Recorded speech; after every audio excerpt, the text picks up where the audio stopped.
Alright students, today we are going to talk about the 1920s in American history. We're going to start off with the Harlem Renaissance and the mass media entertainment that took place during this era. The Harlem Renaissance started when African Americans moved north to New York City, and the growing movie industry began to take a greater impact in Americans' lives.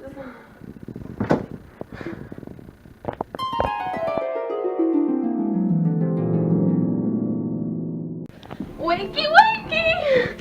Welcome to the 1920s, right this way. Come on, come on. Let's go, come on, right this way. Come on, sweetie, let's go.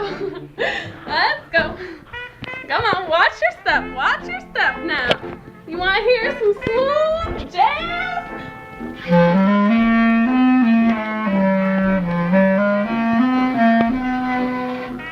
Looky there, there's a flapper. Welcome to Harlem, New York City, where the African American population is over 200,000. Guess what? In our technological advancements with our radio stations lets us hear coast to coast around the world. Welcome to the Flapper Gallery.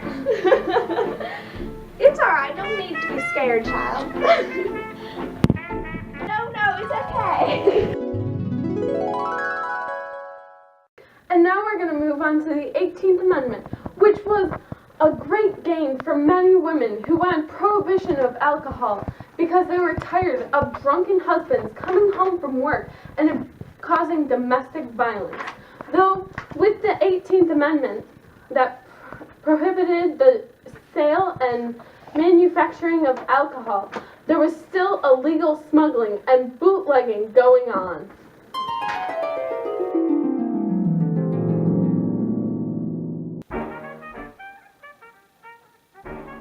Come on, man, wake up, it's your turn. Quiet. Hey, Let's go. You owe me money! I'm not even drunk. Who are you, Al Capone? You owe me money! You owe me Why would I owe you money? because I bootleg alcohol for Why you! would you do that? It's illegal. Why, God, why? Because I'm you're drunk. I'm at all. I'm done. You're drunk!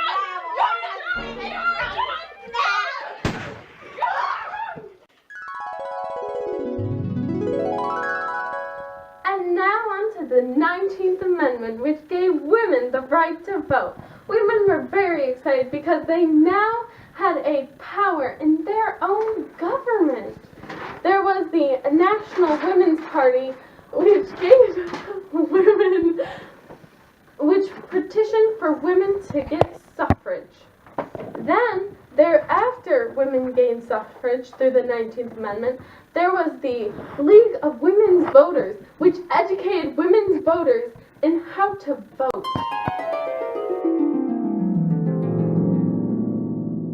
Come on, honey, let's go! Let's go vote! Come on, get your ballot! No!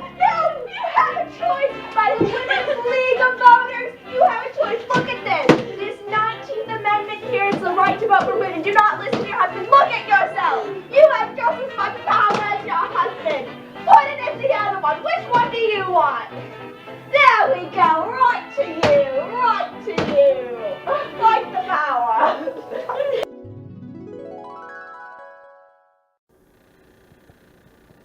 And now on to the teapot scandal and other scandals of the Harding administration. And now, since my whiteboard isn't standing up, I'll just hold it momentarily. Now, two members of Harding's cabinet, Ball and Daugherty, accepted bribes and were allowing prisoners to escape persecution.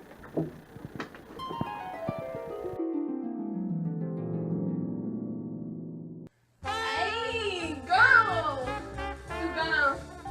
I'm gonna hook you up with some money for the oil company teapot scandal we got going on, right? Dead Mr. President can't do nothing about it. He's dead. We can get that money oil right away, right? You're on the same man. I'm Daugherty, and I think that I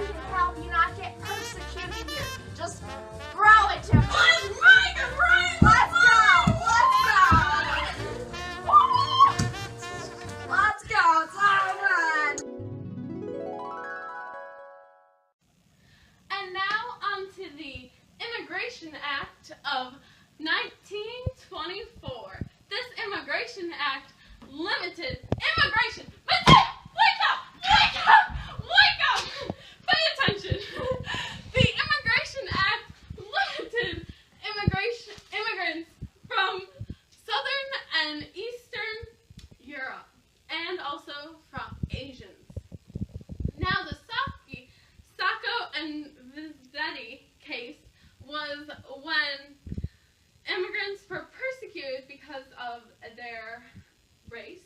So these Italians were convicted of false crimes that they did not commit, of robbery and murder. And they were convicted and jailed.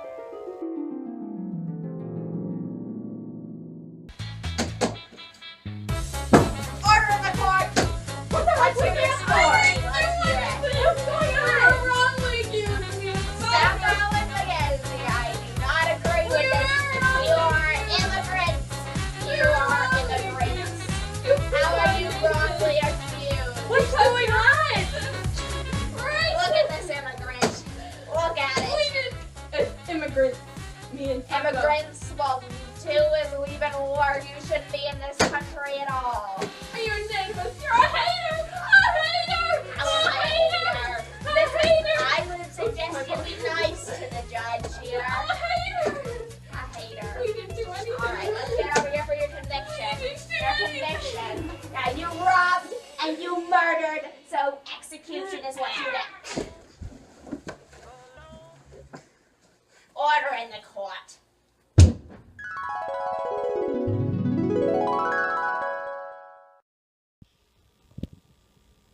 And now, on to Mellon's economic philosophy.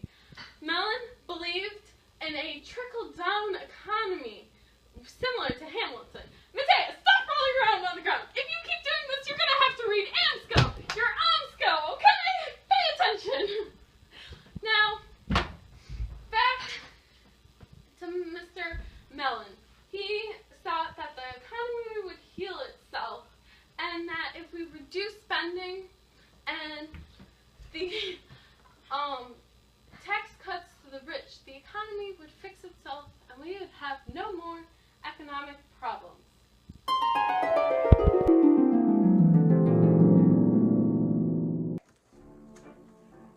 Alright, I call this meeting to order as your President Harding here. Now, you guys all put me in office to work on these economic things, but I don't know one thing about it. All I know is the one thing people want is to be out of that war. Out of that war. You're right on there. At least you know something about the people. Alright. So, let's first order of business is the economy. I need all ideas. So you're the treasurer. What do you got to say, Mellon? Just leave it alone! Be like Hamilton. Just leave it. Let it do its Alexander business. Hamilton himself? Yeah, just let it do its business on its own. That ought to work, but who are we going to do the tax cuts and the things to? Because I don't know about Do it to the rich. To the rich? Alright, sounds good to me. I think I'll sign off on this one right here. On your trickle-down econ. Alright, I need your signature here. Alright, that's perfect. How about you, Bo Missy? All you poor people think I am is a money giver. Okay? Just stop asking me for money forms.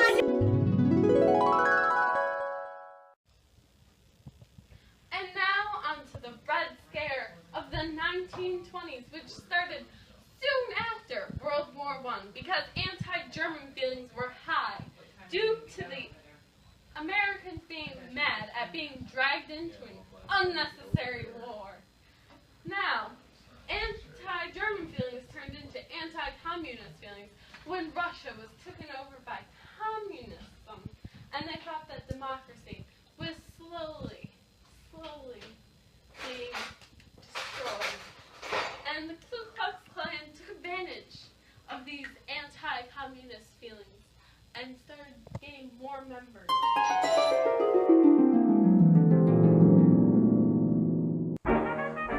Yo, get out of our country! Do this on goodness! Get out of our country! Maru! I'm a nativist! We don't want you here! Nativist, no more communism, only capitalism. Move Get out of here! American, the first. Get out of here! We don't want you!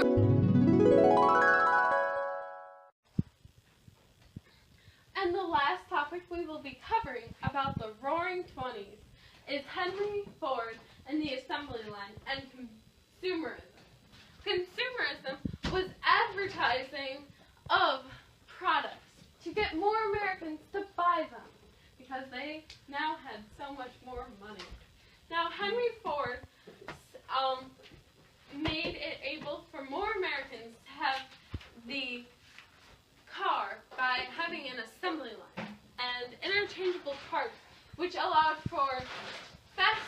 production of cars and a cheaper production of cars.